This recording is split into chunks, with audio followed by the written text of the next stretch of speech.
ಟೆರರಿಸ್ಟ್ಗಳ ಹತ್ಯೆ ಆಗಿದೆ. 3 ಜನ ಟೆರರಿಸ್ಟ್ಗಳ ಹತ್ಯೆ ಆಗಿದೆ. ಆ 3ರಲ್ಲಿ ಒಬ್ಬರು ಶಾಹಿದ್ ಅಹಮದ್ ಕುತ್ತೆ ಮತ್ತು ಅದ್ನಾನ್ ಶೈಫಿ, ಇವರು ಇಂಡಿಯಾದ ಮೂಲದವರು ಅಂತ ಗುರುತಿಸಲಾಗಿದೆ. ಇನ್ನೊಬ್ಬರ ಮೂಲ ಯಾವುದೋ ಅಂತ ಕಂಡುಹಿಡಿಯಲಿಕ್ಕೆ ಆಗ್ತಾ ಇಲ್ಲ. ಆ ಹತ್ಯೆಕಾಂಡದ 3 ಜನ ಟೆರರಿಸ್ಟನ್ನು ಭಾರತದ arm forces Shopian district Jammu ಕಾಶ್ಮೀರದಲ್ಲಿ ಹೊಡೆದುರುಳಿಸಿದ್ದಾರೆ. ಇದಲ್ಲದೆ ಭಾರತಕ್ಕೆ ಖುಷಿ ವಿಷಯ ಏನು ಅಂದರೆ, ಅಧಂಪುರದ ಏರ್ ಬೇಸ್ ಏನಿದೆ, ಭಾರತದ ಪಂಜಾಬ್ನಲ್ಲಿ ಬರುವಂತಹ ಅಧಂಪುರದ AFS ಏರ್ ಬೇಸ್ ಏನಿದೆ, ಏರ್ಫೋರ್ಸ್, ಇದನ್ನು ನಾವು ಉಡಾಯಿಸಿ ಬಿಟ್ಟಿದ್ದೇವೆ, ಅದನ್ನು ನಾಶ ಮಾಡಿದ್ದೇವೆ. ಅಲ್ಲಿದ್ದಂತಹ S-400 ನಾಶ ಮಾಡಿದ್ದೇವೆ, ಬ್ರಹ್ಮೋಸ್ ಮಿಸೈಲನ್ನು ನಾಶ ಮಾಡಿದ್ದೇವೆ ಅಂತ ಪಾಕಿಸ್ತಾನ ಹೇಳ್ತಾ ಇತ್ತು.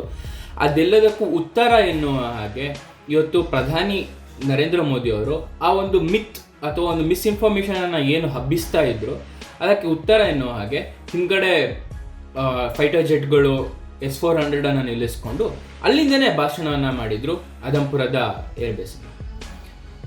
ಕರ್ನಾಡಿನ ಸಮಸ್ತ ಕನ್ನಡ ಕುಲಕೋಟಿಗೆ ನಿಮ್ಮ ಧರಣೀಶ್ ಹೆಗಡೆ ಮಾಡುವ ನಮಸ್ಕಾರಗಳು. DNA ಯೂಟ್ಯೂಬ್ ಚಾನಲ್ ಅರ್ಪಿಸುವ ಬ್ರೇಕ್ ಡೌನ್ ಆ್ಯಂಡ್ ಅನಾಲಿಸಿಸ್ ವಿಡಿಯೋಗೆ ತಮಗೆಲ್ಲರಿಗೂ ಸ್ವಾಗತ ಸುಸ್ವಾಗತ. ವೀಕ್ಷಕರೇ, ಪಾಲ್ಗಾಮ್ನ ಅಟ್ಯಾಕ್ ಆಗಿ 1 ತಿಂಗಳು ಕಳೀತಾ ಬರ್ತಾ ಇದೆ. ಎಲ್ಲಿ ಟೆರರಿಸ್ಟ್ಗಳು, ಒಂದಷ್ಟು ಜನ ಹೊಡೆದ್ರು, ಇನ್ನೊಂದು ಜನ ಎಲ್ಲಿದ್ದಾರೆ ಅಂತ ಹುಡುಕ್ತಾ ಇದ್ರು. ಅಲ್ಲಿ ಎಷ್ಟೊಂದು ಹೈಡೌಟ್ಸ್ ಇದೆ ಮತ್ತು ಈ ಒಂದು ಟೆರರಿಸ್ಟ್ಗಳಿಗೆ ಸಾಫ್ಟ್ ಕಾರ್ನರ್ ಇರುವಂತಹ ಜನರು ಕೂಡ ಜಮ್ಮು ಕಾಶ್ಮೀರದಲ್ಲಿ ಇದ್ದಾರೆ.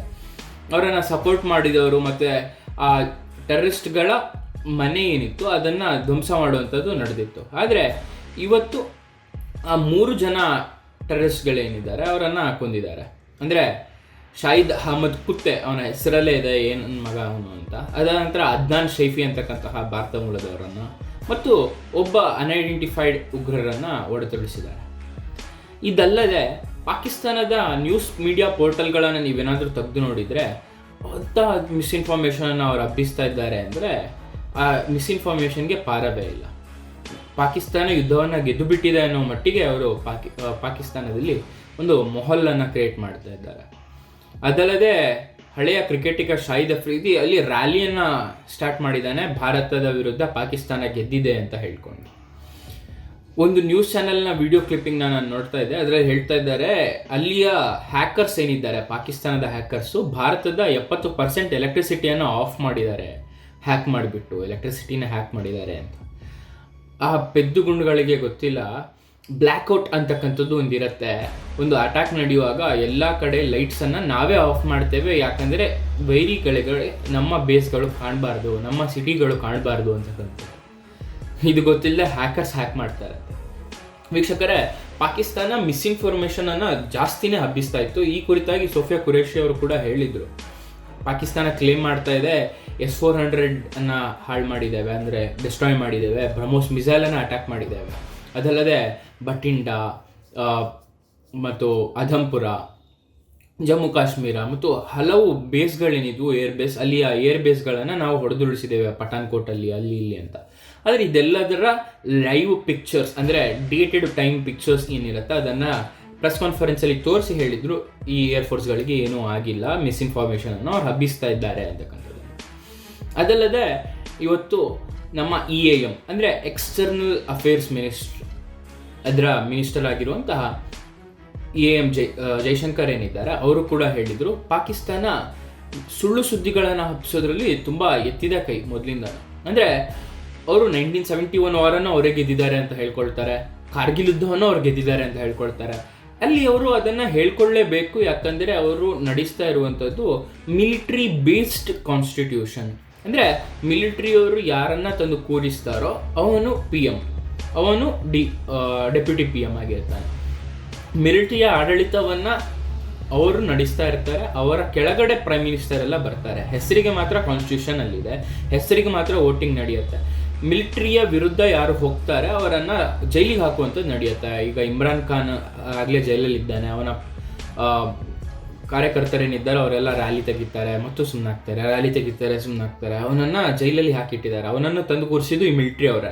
ಆದರೆ ಇಮ್ರಾನ್ ಖಾನ್ಗೆ ಏನನ್ನಿಸ್ತು, ನಾನು ಮಿಲಿಟ್ರಿಯನ್ನು ಓವರ್ ಪವರ್ ಮಾಡ್ಬೋದು, ನನಗೆ ಮಿಲಿಟ್ರಿಗಿಂತ ಜಾಸ್ತಿ ಪವರ್ಸ್ ಇದೆ ಅಂತಕ್ಕಂಥದ್ದನ್ನು ಇಟ್ಕೊಂಡು ಅವನು ಮುಂದುವರಿಲಿಕ್ಕೆ ಹೋಗ್ತಾನೆ. ಆದರೆ ನೆಕ್ಸ್ಟ್ ಎಲೆಕ್ಷನ್ನಲ್ಲಿ ರಿಗ್ಗಿಂಗ್ ಆಗಿರ್ಬೋದು, ಎಲ್ಲ ವಿಚಿತ್ರ ಕೆಲಸಗಳನ್ನು ಮಾಡಿಬಿಟ್ಟು ಲಾರ್ಜೆಸ್ಟ್ ಪಾರ್ಟಿ ಒಂದಾಗಿದ್ರೂ ಕೂಡ ಒಂದು ಅನೈತಿಕ ಮೈತ್ರಿಯನ್ನೆಲ್ಲ ನಡೆಸ್ಬಿಟ್ಟು ಭುಟ್ಟೋ ಮತ್ತು ಇವರನ್ನೆಲ್ಲ ಸೇರಿಸ್ಕೊಂಡು ಒಂದು ಕೊಯ್ಲಿಷನಲ್ಲಿ ಆ ಗೌರ್ಮೆಂಟನ್ನು ತಂದುಬಿಟ್ಟು ಶಹಬಾಜ್ ಶರೀಫನ್ನು ಅಲ್ಲಿ ಕೂರಿಸಿದ್ದಾರೆ. ಇದು ನಮಗೆ ಇನ್ನೊಂದು ವಿಡಿಯೋದಲ್ಲಿ ಬೇಕಿದ್ರೆ ಅದನ್ನ ಕವರ್ ಮಾಡಿ. ಆದರೆ ಒಂದು ಮಿಸ್ಇನ್ಫಾರ್ಮೇಷನ್ ಯಾವ ಮಟ್ಟಿಗೆ ಹೋಗ್ಬೋದು ಅಂದರೆ, S-400 ಅಂತಕ್ಕಂತಹ ಒಂದು ಏರ್ ಡಿಫೆನ್ಸ್ ಸಿಸ್ಟಮನ್ನು ಉರುಳಿಸಿದ್ದೀವಿ, ಬ್ರಹ್ಮೋಸ್ ಮಿಸೈಲನ್ನು ನಾವು ಕೌಂಟರ್ ಕೊಟ್ಟಿದ್ದೀವಿ, ಒಂದು ಏರೋಪ್ಲೇನನ್ನು ಅಂದರೆ ಫೈಟರ್ ಜೆಟ್ಟನ್ನು ನಾವು ನಾಶ ಮಾಡಿದ್ದೀವಿ ಅಂತ ಹೇಳಿದ್ರು. ಹಿಂದ್ಗಡೆ ಪ್ರಧಾನಮಂತ್ರಿಗಳು ಆ ಒಂದು ಫೈಟರ್ ಜೆಟ್ಟನ್ನು ಇಟ್ಕೊಂಡು ಬ್ರಹ್ಮೋಸ್ನ ಮಿಸೈಲ್ ಹೊತ್ತೊಯ್ಯುವಂತಹ ಫೈಟರ್ ಜೆಟ್ನ ಇಟ್ಕೊಂಡು ಅದಂತರ S-400ನ ಬ್ಯಾಕ್ಗ್ರೌಂಡಲ್ಲಿ ಇಟ್ಕೊಂಡು ಭಾಷಣ ಮಾಡಿದ್ದಾರೆ. ಮತ್ತು ಅಲ್ಲಿ ನಡೆದಂತಹ ಒಂದು ಭಾಷಣ ಏನಿದೆ, ಆ ಒಂದು ಎಕ್ಸ್ಪೀರಿಯನ್ಸ್ ಏನಿದೆ, ಅದನ್ನು ಟ್ವಿಟರಲ್ಲಿ ಕೂಡ ಹಂಚ್ಕೊಂಡಿದ್ದಾರೆ. It was a special experience for me ಅಂತ. ಅಂದರೆ ಸೈನಿಕರನ್ನ ಜೊತೆಗಿತ್ಕೊಂಡು ಅವರನ್ನು ಹುರಿದುಂಬಿಸೋದ್ರಲ್ಲಿ ಮುಂದೆ ಇದ್ದರು ಇವತ್ತು.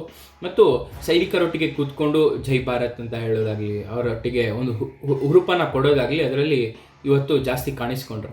ಅದ ನಂತರ ಈ S-400 ನಾಶ ಮಾಡಿತು ಅಂತ ಹೇಳ್ತಾ ಇದ್ದಾರಲ್ಲ, ಇದು ಯಾವಾಗ ನಮ್ಮ ಭಾರತಕ್ಕೆ ಬಂತು ಅಂತ ನೋಡಿದರೆ 2018ರಲ್ಲಿ 5.4 ಬಿಲಿಯನಿನ ಡೀಲ್ ಆಗಿತ್ತು ಭಾರತ ಮತ್ತು ರಷ್ಯಾದ ನಡುವೆ.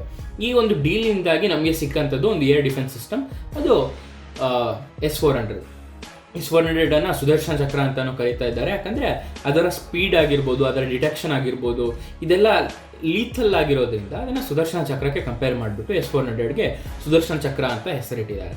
ಆದರೆ ನಾವು ಇಲ್ಲಿ ಗಮನದಲ್ಲಿ ಇಟ್ಕೊಳ್ಬೇಕು, ಖಾಲಿ ಸುದರ್ಶನ ಚಕ್ರ ಅಥವಾ S-400 ಒಂದೇ ಅಲ್ಲ, ನಮ್ಮ ಭಾರತದ ಆಕಾಶ್ ತೀರ್ ಆಗಿರ್ಬೋದು, ಅದಲ್ಲದೆ ಸುಮಾರಷ್ಟು ನಮ್ಮ ಸ್ಪೈಡರ್ ಆಗಿರ್ಬೋದು, ಭಾರ್ಕರ್ ಆಗಿರ್ಬೋದು, ಈ ಥರ ಸುಮಾರಷ್ಟು ಏರ್ ಡಿಫೆನ್ಸ್ ಸಿಸ್ಟಮ್ಗಳು ಇಂಟರ್ ರಿಲೇಟೆಡ್ ಆಗಿ ವರ್ಕ್ ಮಾಡಿದ ಕಾರಣ, ಅದಲ್ಲದೆ ಹ್ಯಾಂಡ್ ಹೆಲ್ಡ್ ಆರ್ಟಿಲರಿ ಕೂಡ ಹೆಲ್ಪ್ ಆಗಿದೆ.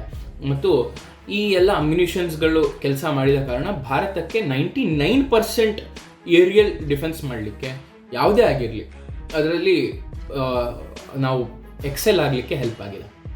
ಈ S-400 ಅಂತಕ್ಕಂಥದ್ದು 600 ಕಿಲೋಮೀಟರ್ ದೂರದಲ್ಲಿರುವಂತಹ ಥ್ರೆಟ್ಟನ್ನು ಕೂಡ ಗ್ರಾಸ್ಪ್ ಮಾಡುತ್ತೆ, ಅಂದರೆ ಐಡೆಂಟಿಫೈ ಮಾಡುತ್ತೆ. 400 ಕಿಲೋಮೀಟರ್ ಒಳಗಡೆ ಇರುವಂತಹ ಎಲ್ಲ ರಿಸ್ಕ್ಗಳನ್ನು ಅಟ್ಯಾಕ್ ಮಾಡಿ ಟಾರ್ಗೆಟ್ ಮಾಡುತ್ತೆ. ಅದಲ್ಲದೆ 100 ಟಾರ್ಗೆಟ್ಸನ್ನು ಅಟ್ ಎ ಟೈಮ್ ಇದು ಟಾರ್ಗೆಟ್ ಮಾಡಬಲ್ಲದು. ಇದರ ಒಂದು ಕೆಪಾಸಿಟಿ S-400 ಕೆಪಾಸಿಟಿ ಆಗಿರುತ್ತೆ. ಅದಲ್ಲದೆ ಭಾರತಕ್ಕೆ ಇದು ಒಂದು 2018ರಲ್ಲಿ ನಾವು ಸೈನ್ ಮಾಡಿದ್ರು ಕೂಡ 2021ರಲ್ಲಿ ನಮಗೆ ಆ ಡೀಲ್ ಕಂಪ್ಲೀಟ್ ಆಗಿ ನಮಗೆ ಫಸ್ಟ್ ಇನ್ಸ್ಟಾಲ್ಮೆಂಟ್ ಡಿಪ್ಲಾಯ್ ಆಗಿದ್ದು. ಅದನ್ನು ಅಧಂಪುರದ ಪಂಜಾಬ್ದಲ್ಲಿ ಇಟ್ಟಿದ್ದಾರೆ. ಯಾಕಂದರೆ ಅದು 100 ಕಿಲೋಮೀಟರ್ಸ್ ಫ್ರಮ್ ಪಾಕಿಸ್ತಾನ್ ಬಾರ್ಡರ್ ಇದೆ. ಅಂದರೆ ನಮಗೆ ಒಂದು ಸ್ಟ್ರಾಟಜಿಕ್ ಆಗಿ ಪಾಕಿಸ್ತಾನಕ್ಕೂ ಮತ್ತು ಚೈನಾಗೂ ಯೂಸ್ ಮಾಡುವಂತಹ ಜಾಗದಲ್ಲೇ ಇಟ್ಟಿದ್ದಾರೆ. ಇದನ್ನು ನಾವು ಉಡಾಯಿಸಿದ್ವಿ ಅಂತ ಹೇಳಿದ್ದಕ್ಕೆ ಒಂದು ಸರಿಯಾದ ರೆಸ್ಪಾನ್ಸನ್ನು ಕೊಡಲಿಕ್ಕೆ ಭಾರತದ ಪ್ರಧಾನಿ ಖುದ್ದಾಗಿ AFS ಅಧಂಪುರ್ ಅಂದರೆ ಅಧಂಪುರದಲ್ಲಿರುವಂತಹ ಏರ್ ಬೇಸ್ಗೆ ಭೇಟಿ ಕೊಟ್ಟು ಅಲ್ಲಿರುವಂತಹ ಸೈನಿಕರಿಗೆ ಹುರಿದುಂಬಿಸಿ ಅವರಲ್ಲಿ ಒಂದು ಹೊಸ ಚೈತನ್ಯವನ್ನು ತಂದುಕೊಟ್ಟಿದ್ದಾರೆ. ವೀಕ್ಷಕರೇ, ಇದು ಆಗಿತ್ತು ಒಂದು ಕಡೆ ಟೆರರಿಸ್ಟನ್ನು ಹೊಡೆದಾಕಿರೋದು ಮತ್ತು ಭಾರತದ ಸೈನಿಕರಿಗೆ ಹುರುಪನ್ನು ಕೊಟ್ಟಿರೋದು, ಅದಲ್ಲದೆ ಪಾಕಿಸ್ತಾನದ ಮಿಸ್ಇನ್ಫಾರ್ಮೇಷನನ್ನು ಟ್ಯಾಕಲ್ ಮಾಡುವಂತಹ ಒಂದು ಭಾರತದ್ದು. ಇವತ್ತಿನ ವಿಡಿಯೋ ಇದಾಗಿತ್ತು ವೀಕ್ಷಕರೇ. ನಾನು ನಿಮ್ಮ ಧರಣೀಶ್ ಹೆಗಡೆ, ಧನ್ಯವಾದ.